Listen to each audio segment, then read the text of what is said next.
নমস্কাৰ ছাৰ বাইদেউসকল।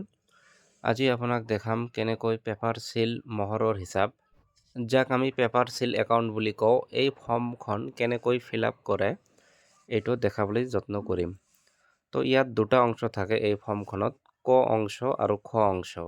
তো আপোনালোকে প্ৰথমত দেখা পাইছে এই ফৰ্মখনক ফৰ্ম 15 বুলি কোৱা হয়, মানে 15 নম্বৰ ফৰ্ম। ইয়াত দুটা অংশ আছে, ক অংশ আৰু খ অংশ। ক অংশ দিয়া আছে জিলা পৰিষদ সমষ্টিৰ নং আৰু নাম। তো আপোনালোকে প্ৰথম কলামত লিখিব জিলা পৰিষদৰ সমষ্টিৰ নংটো লিখিব আৰু নামটো লিখি দিব। ঠিক তেনেকৈ 2 নম্বৰত আছে আঞ্চলিক পঞ্চায়তৰ নং আৰু নাম। আঞ্চলিক পঞ্চায়তৰ যিটো নাম্বাৰ হয় আৰু নাম কি হয় এইটো লিখি দিব। 3 নম্বৰ কলমত আছে গাঁও পঞ্চায়তৰ নং আৰু নাম। গাঁও পঞ্চায়তৰ নাম্বাৰটো আৰু নামটো লিখি দিব। তাৰপিছত আছে গাঁও পঞ্চায়তৰ সমষ্টিৰ নং আৰু নাম। গাঁও পঞ্চায়তৰ সমষ্টিৰ যিটো গাঁও পঞ্চায়তৰ ৱাৰ্ড নাম্বাৰ এইটো লিখি দিব আৰু নামটো লিখি দিব। তাৰপিছত আছে ভোট গ্ৰহণ কেন্দ্ৰৰ নাম আৰু নং। তো আপোনালোকে লাষ্টৰ কলামত লিখি দিব ভোট গ্ৰহণ কেন্দ্ৰৰ নাম্বাৰটো আৰু ক'ত ভোট গ্ৰহণ হৈ আছে এইটোৰ নাম লিখি দিব। আপোনালোকে স্ক্ৰীনত 4টা ঘৰ দেখা পাইছে। প্ৰথম ঘৰত লিখা আছে ব্যৱহৃত বেলট বাকচৰ ক্ৰমিক নং। তাৰপিছত আছে বেলট বাকচৰ নম্বৰ, ব্যৱহাৰ কৰা কাগজৰ মোহৰৰ ক্ৰমিক নম্বৰ, মন্তব্য। তো প্ৰথমত লিখাই থাকিব বেলট বাকচ আপোনালোকক জেনেৰেলি দুটা দিব। জেনেৰেলি মানে কি মেক্সিমাম দুটা দিব, জেনেৰেলি এটা দিব। যদি 800 বা 850ৰ ওপৰত ভোটাৰ থাকে তেনেহ'লে দুটা বক্স দিব, বা 800 বা 850ৰ তলত থাকিলে এটা বেলট বক্স দিব। তো যদি এটা বেলট বক্স ব্যৱহাৰ কৰে তেনেহ'লে লিখিব 1/2 আৰু দুটা বেলট বক্স দিলে লিখিব 2/2। তো প্ৰথম ঘৰত লিখিব বেলট বাকচৰ নম্বৰ, এটা নাম্বাৰ দিয়া থাকিব, ইয়াত লিখি দিব।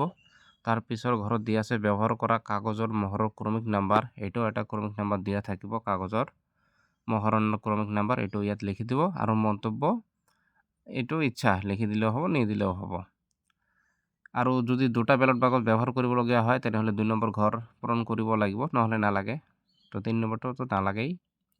তাৰপিছত অংশ খ অংশত কি দিয়া আছে, ঠিক তেনেকৈ 4টা ঘৰ দিয়া আছে, ক্ৰমিক নং, হিচাপ, ক্ৰমিক নম্বৰ, মুঠ সংখ্যা। ইয়াত 1 নম্বৰত দিয়া আছে যোগান ধৰা কাগজৰ মুঠ চিল মোহৰৰ সংখ্যা। আপোনাক যিকেইটা চিল মোহৰ দিব তাৰ সংখ্যা লিখিব লাগিব, ক্ৰমিক নাম্বাৰ লিখিব লাগিব। তো প্ৰথমত দিয়া আছে ক্ৰমিক নাম্বাৰ, এইটো জেনেৰেলি 3টা দিব। তো ক্ৰমিক নাম্বাৰ দিয়া থাকিব, যিটো দিয়া থাকিব আপোনালোকে লিখিব, 3টা লিখিব। মুঠ সংখ্যা কেইটা দিছে 3টা দিব, 3 লিখি দিব। 2 নম্বৰত দিয়া আছে বেলট বাকচত ব্যৱহাৰ কৰা চিল মোহৰৰ সংখ্যা। যি 3টা দিছে তাৰ ভিতৰত আপুনি বেলট বাকচত কোনটো চিল মোহৰ ব্যৱহাৰ কৰিছে তাৰ সংখ্যা ক্ৰমিক নাম্বাৰটো লিখি দিব। আৰু কেইটা ব্যৱহাৰ কৰিছে, এটা হ'ব, এটা লিখি দিব। নষ্ট হোৱা কাগজৰ চিল মোহৰৰ সংখ্যা, যদি কোনো কাগজৰ চিল মোহৰ নষ্ট হয় এই নষ্ট হোৱাটোৰ ক্ৰমিক নাম্বাৰ লিখি দিব। তো কেইটা নষ্ট হ'ল, এটা হ'ব, যদি হয় এটা লিখি দিব, নহ'লে নাই। যদি নষ্ট নহয় তেনেহ'লে নাই, লিখিব নালাগে।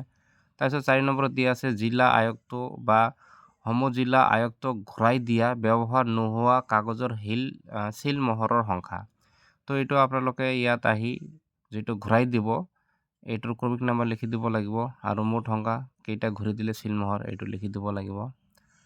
তো মুঠতে কথা হ'ল আপোনালোকক 3টা কাগজৰ চিল মোহৰ দিব, তাৰ ভিতৰত কোনটো ব্যৱহাৰ কৰিলে লিখি দিব, কোনটো নষ্ট হ'ল লিখি দিব, কোনটো ঘূৰাই দিলে এইটো লিখি দিব লাগিব। তাৰপিছত স্থান দিয়া আছে, ঠাইৰ নামটো লিখি দিব, তাৰিখটো লিখি দিব, তাৰিখটো 7 মে' হ'ব। তাৰপিছত প্ৰিচাইডিং বিষয়াই চিল আৰু চাইনটো মাৰি দিব আৰু ভোট গ্ৰহণ কেন্দ্ৰৰ নামটো লিখি দিব। তো আশা কৰোঁ আপোনালোকে এই ভিডিঅ'ৰ পৰা উপকৃত হৈছে। তো আপোনালোকক এটাই অনুৰোধ, আপোনালোকে চেনেলখন ছাবস্ক্ৰাইব কৰি ল'ব। ধন্যবাদ।